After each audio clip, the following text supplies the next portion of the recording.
ಬೆಂಗಳೂರಿನಲ್ಲಿ ಈ ಹಿಂದೆ ಎಂದೂ ನಡೆಯದಂತಹ ದುರಂತವೊಂದು ಸಂಭವಿಸಿತ್ತು. ಮನೆ ಕೆಲಸದಾಕೆ ನಾಯಿಯೊಂದನ್ನು ಅತ್ಯಂತ ಹೀನಾಯವಾಗಿ ಚಿತ್ರಹಿಂಸೆ ಕೊಟ್ಟು ಸಾಯಿಸುವಂತಹ ದೃಶ್ಯ ನಿಜಕ್ಕೂ ಕೂಡ ಪ್ರತಿಯೊಬ್ಬ ನಾಗರಿಕನನ್ನು ಕೂಡ ಒಂದು ತರಹದ ತಲೆ ತಗ್ಗಿಸುವಂತಹ ವಿಚಾರಕ್ಕೆ ದೂಡಿತ್ತು. ಹಾಗಾದರೆ ನಾಯಿಗೆ ಚಿತ್ರಹಿಂಸೆ ಕೊಟ್ಟ ಮಹಿಳೆಯ ವಿರುದ್ಧ ಜನಾಕ್ರೋಶಗಳು ಭುಗಿಲೆದ್ದಿದ್ದಾವೆ. ತಕ್ಷಣವೇ ಬಂಧನ ಮಾಡಿ ಜೈಲಿಗಟ್ಟಬೇಕು ಎಂದು ಜನಾಗ್ರಹಗಳು ವ್ಯಕ್ತವಾಗಿದೆ. ಬೆಂಗಳೂರಿನಲ್ಲಿ ಮನೆ ಕೆಲಸದಾಕೆಯೊಬ್ಬಳು ನಾಯಿಯನ್ನು ಅತ್ಯಂತ ಹೀನಾಯವಾಗಿ ಬಡಿದು ಕೊಲ್ಲುವ ದೃಶ್ಯ. ಪ್ರಾಣಿ ದಯಾ ಸಂಘದಿಂದಲೂ ಕೂಡ ಅಸಮಾಧಾನ ಸ್ಫೋಟ.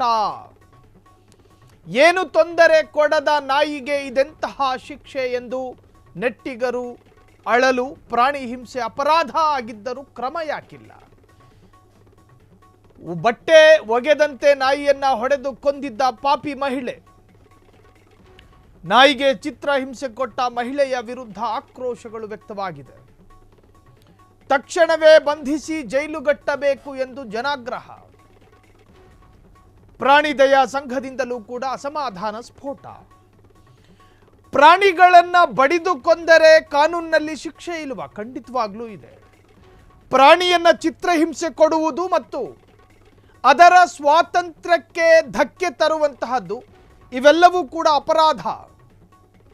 ಎಲ್ಲವೂ ಅಪರಾಧವೇ. ಕಾನೂನು ಪ್ರಕಾರ ಅದು ಅಕ್ಷಮ್ಯ ಅಪರಾಧ. ಬೆಂಗಳೂರಿನಲ್ಲಿ ನೀವು ಆ ವೈರಲ್ ಆದಂತಹ ವಿಡಿಯೋ ಫುಟೇಜ್ ಅನ್ನು ಗಮನಿಸಿರುತ್ತೀರಿ. ಆಕೆಯ ಹೆಸರು ರಾಶಿ ಪೂಜಾರಿ ಎನ್ನುವಂತಹ ಪಾಪ ಕಲಿತಾ ಇದ್ದಂತಹ ವಿದ್ಯಾರ್ಥಿನಿ. ಆಕೆ ಗೂಫಿ ಎನ್ನುವಂತಹ ನಾಯಿಯನ್ನು ಸಾಕಿರ್ತಾರೆ. ಆ ಹೆಣ್ಣು ಮಗಳು ಅತ್ಯಂತ ಪ್ರೀತಿಯಿಂದ ಸಾಕಿದ್ದಂತಹ ನಾಯಿ ಮರಿ.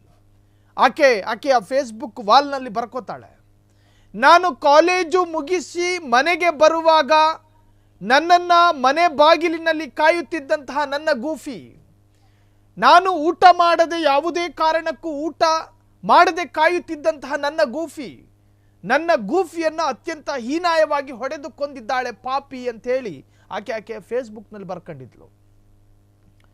ಆಕೆಗೆ ಯಾವುದೇ ತರಹದ ಉಪದ್ರವವನ್ನು ಮಾಡೋದಿಲ್ಲ ಆ ನಾಯಿ. ಶಬ್ದಿಸಿ ಬೊಗಳೋದು ಕೂಡ ಇಲ್ಲ ಪಾಪ ಆ ನಾಯಿ.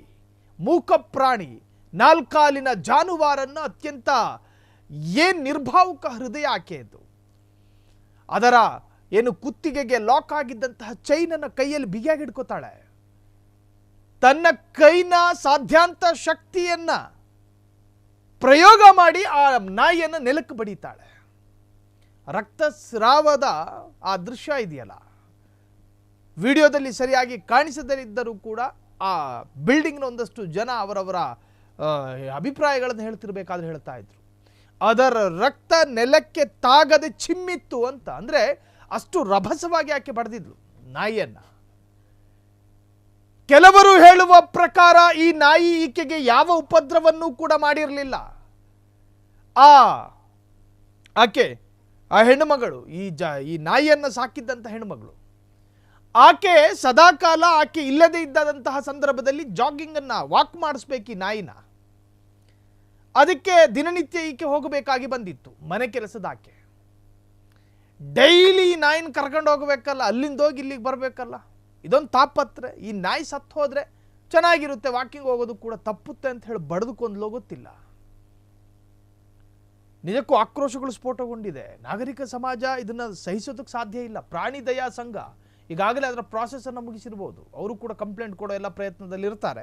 ಏನು ತೊಂದರೆ ಕೊಡದಂತಹ ನಾಯಿಗೆ ಇದಂತಹ ಶಿಕ್ಷೆ. ಪ್ರಾಣಿ ಹಿಂಸೆ ಅಪರಾಧ ಆಗಿದ್ರೂ ಕೂಡ ಕ್ರಮ ಯಾಕಿಲ್ಲ? ಬಟ್ಟೆ ಒಗೆದಂತೆ ನಾಯಿಯನ್ನ ಹೊಡೆದು ಕೊಂದಿದ್ದ ಪಾಪಿ ಮಹಿಳೆ.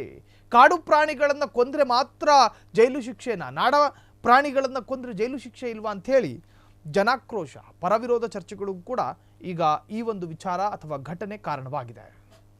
ಕ್ಷಣ ಕ್ಷಣದ ಸುದ್ದಿಗಳಿಗಾಗಿ ಫ್ರೀಡಂ ಟಿವಿ ಸಬ್ಸ್ಕ್ರೈಬ್ ಮಾಡಿ, ಲೈಕ್ ಮಾಡಿ ಹಾಗೂ ಫಾಲೋ ಮಾಡಿ. ಹೊಸ ಸುದ್ದಿಗಳ ನೋಟಿಫಿಕೇಶನ್ಗಾಗಿ ಬೆಲ್ ಐಕಾನ್ ಮೇಲೆ ಕ್ಲಿಕ್ ಮಾಡಿ.